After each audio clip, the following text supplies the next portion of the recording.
Chapter 19. Narrative resumed by Jim Hawkins. The Garrison in the Stockade. As soon as Ben Gunn saw the colours, he came to a halt, stopped me by the arm, and sat down. "Now," said he, "there's your friend, sure enough." "Far more likely it's the mutineers," I answered. "That!" he cried. "Why, in a place like this where nobody puts in but gentlemen of fortune, silver would fly the Jolly Roger. You don't make no doubt of that. No, that's your friends. There's been blows too, and I reckon your friends has had the best of it. And here they are ashore in the old stockade as was made years and years ago by Flint. Ah, he was the man to have a headpiece, was Flint. Barring rum, his match was never seen. He were afraid of none, not he, only silver. Silver was that genteel." "Well," said I, "that may be so, and so be it. All the more reason that I should hurry on and join my friends." "Nay, mate," returned Ben, "not you. You're a good boy, or I mistook, but you're only a boy, all told. No, Ben Gunn is fly. Rum wouldn't bring me there where you're going. Not rum wouldn't till I see you're born gentleman and gets it on his word of honour. And you won't forget my words. A precious sight. That's what you'll say. A precious sight more confidence. And then nips him." And he pinched me the third time with the same air of cleverness. "And when Ben Gunn is wanted, you know where to find him, Jim. Just where you found him today. And him that comes is to have a white thing in his hand, and he's to come alone. Oh, and you'll say this: Ben Gunn, says you, has reasons of his own." "Well," said I believe I understand. You have something to propose, and you wish to see the squire or the doctor, and you're to be found where I found you. Is that all?" "And when, says you," he added. "Why, from about noon observation to about 6 bells. "Good," says I. "And now, may I go?" "You won't forget?" he inquired anxiously. "Precious sight and reasons of his own, says you. Reasons of his own, that's the mainstay as between man and man. Well, then," still holding me, "I reckon you can go, Jim. And, Jim, if you was to see silver, you wouldn't go for to sell Ben Gunn. Wild horses wouldn't draw it from you. No, says you. And if them pirates come ashore, Jim, what would you say but they'd be with us in the morning?" Here he was interrupted by a loud report, and a cannonball came tearing through the trees and pitched in the sand, not 100 yards from where we two were talking. The next moment, each of us had taken to our heels in a different direction. For a good hour to come, frequent reports shook the island, and balls kept crashing through the woods. I moved from hiding place to hiding place, always pursued, or so it seemed to me, by these terrifying missiles. But toward the end of the bombardment, though still I durst not venture in the direction of the stockade, where the balls fell oftenest, I had begun, in a manner, to pluck up my heart again, and after a long detour to the east, crept down among the shoreside trees. The sun had just set. A sea breeze was rustling and tumbling in the woods, and ruffling the grey surface of the anchorage. The tide, too, was far out, and great tracts of sand lay uncovered. The air, after the heat of the day, chilled me through my jacket. The Hispaniola still lay where she had anchored, but sure enough, there was the Jolly Roger, the black flag of piracy, flying from her peak. Even as I looked, there came another red flash and another report that sent the echoes clattering, and one more round shot whistled through the air. It was the last of the cannonade. I lay for some time watching the bustle which succeeded the attack. Men were demolishing something with axes on the beach near the Stockade. The poor jolly boat, I afterwards discovered. Away near the mouth of the river, a great fire was glowing among the trees, and between that point and the ship, one of the gigs kept coming and going, the men whom I had seen so gloomy shouting at the oars like children. But there was a sound in their voices which suggested rum. At length I thought I might return towards the Stockade.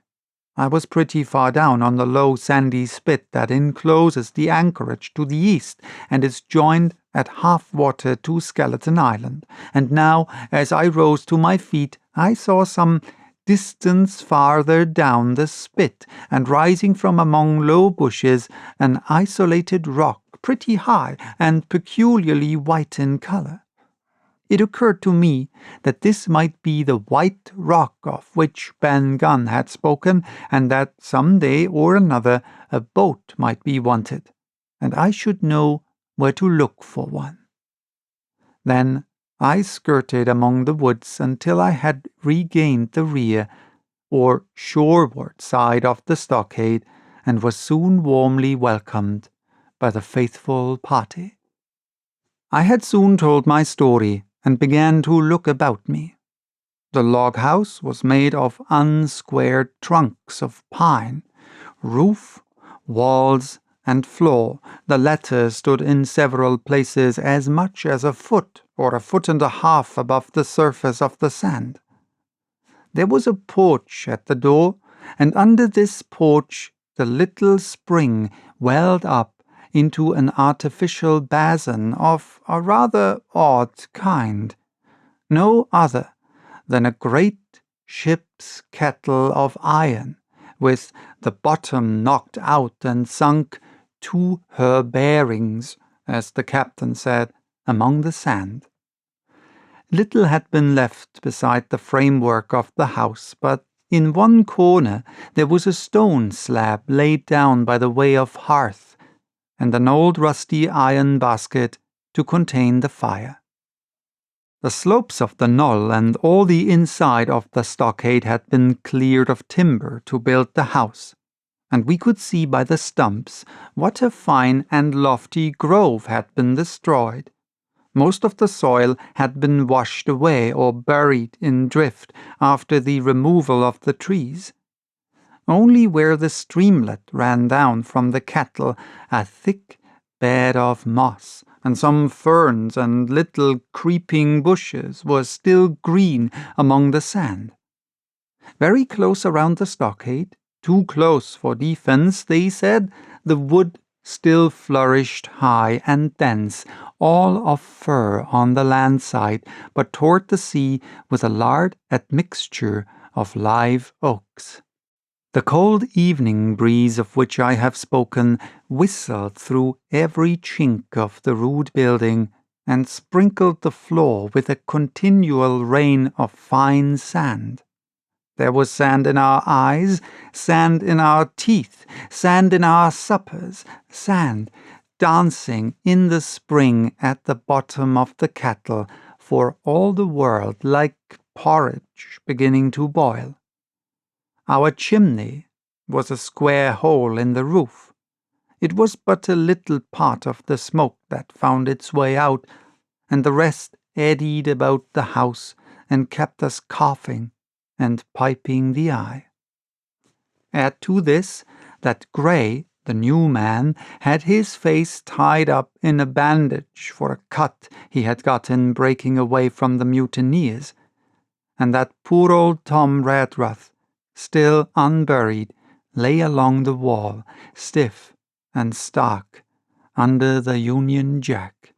If we had been allowed to sit idle, we should all have fallen in the blues, but Captain Smollett was never the man for that.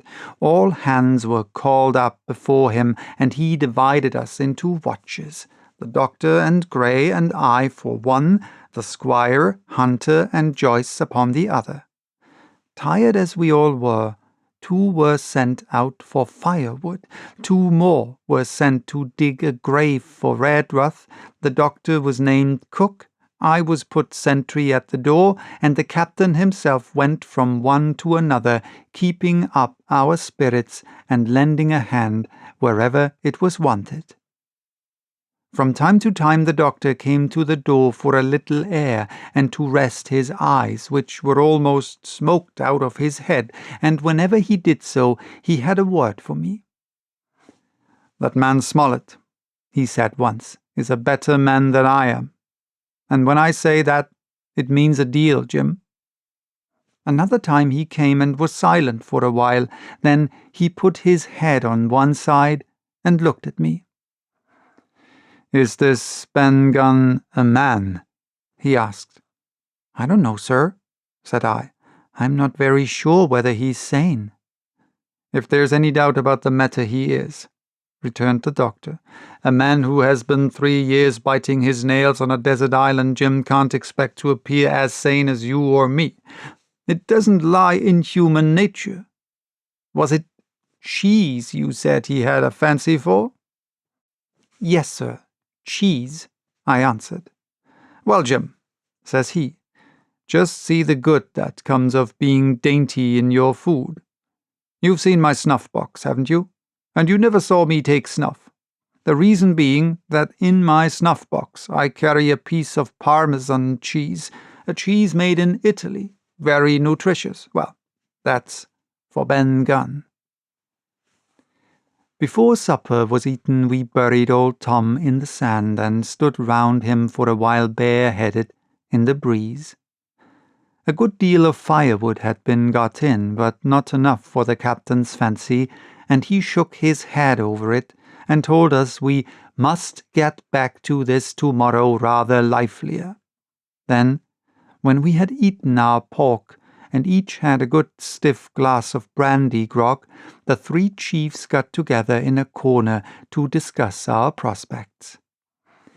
It appears they were at their wits' end what to do, the stores being so low that we must have been starved into surrender long before help came. But our best hope, it was decided, was to kill off the buccaneers until they either hauled down their flag or ran away with the Hispaniola. From 19 they were already reduced to 15. 2 others were wounded, and one, at least, the man shot beside the gun, severely wounded, if he were not dead. Every time we had a crack at them, we were to take it, saving our own lives with the extremest care. And beside that, we had 2 able allies, rum and the climate. As for the first, though we were about half a mile away, we could hear them roaring and singing late into the night. And as for the second, the Doctor staked his wig that, camped where they were in the marsh and unprovided with remedies, the half of them would be on their backs before a week. "So," he added, "if we are not all shot down first, they'll be glad to be packing in the schooner. It's always a ship, and they can get to buccaneering again, I suppose." "First ship that I ever lost," said Captain Smollett.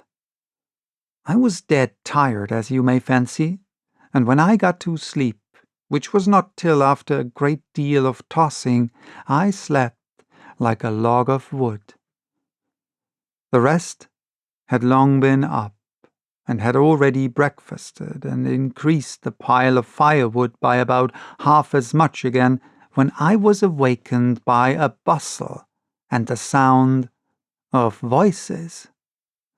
"Flag of truce!" I heard someone say, and then immediately after, with a cry of surprise, "Silver himself!" And at that Up I jumped, and, rubbing my eyes, ran to a loophole in the wall.